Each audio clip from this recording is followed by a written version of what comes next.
Explore the folder structure by following these step-by-step instructions to easily navigate Catenda Hub. Navigating the tree structure in Catenda Hub is very simple and similar to navigating in Windows or on Mac.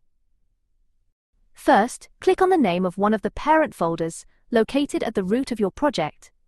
Next, click on the name of one of the subfolders contained within the previously selected parent folder.